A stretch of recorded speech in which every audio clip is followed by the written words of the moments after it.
人做到嘅嘢，而家人工智能 AI 一樣做得到。每一次社會轉型，都會有好多人係失去佢原有嘅工作，佢係需要再去適應。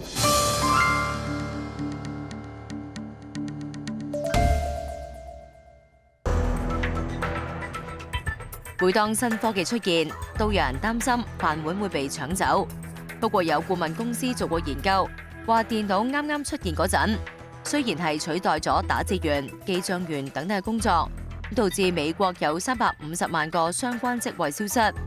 不過同一時間又創造咗1930萬個新職位，帶嚟1580萬個職位嘅淨增長。AI 啦，即係同以往嘅科技出現一樣，其實都係整體係改善咗人們嘅生活啦，改善咗工作嘅效率啦、企業嘅效率啦，咁從而影響咗企業嘅整體盈利啦。因為佢間公司真係做得好大，咁佢亦都可以再請多啲人咯。咁其實以即係整個社會或者甚至整個世界嚟講，其實就係提升咗大家嘅生產總值咁樣啦。世界經濟論壇預計 AI 等等嘅新科技將會重塑未來嘅就業市場，去到2030年將會有9200萬個現有職位被淘汰。不過同時會有1億7000萬個新職位出現，相當於增加咗7800萬個職位。咁點樣幫到勞工轉型？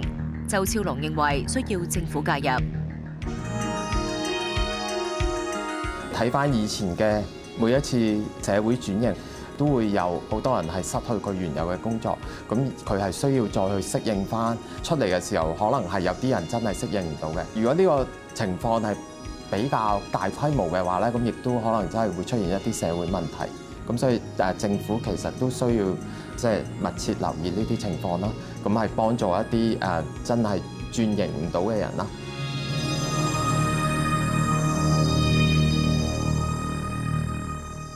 有顧問公司估計 AI 每年最多可以為全球帶嚟額外4%以上嘅經濟增長，咁相當於全球第3大經濟體德國嘅生產總值。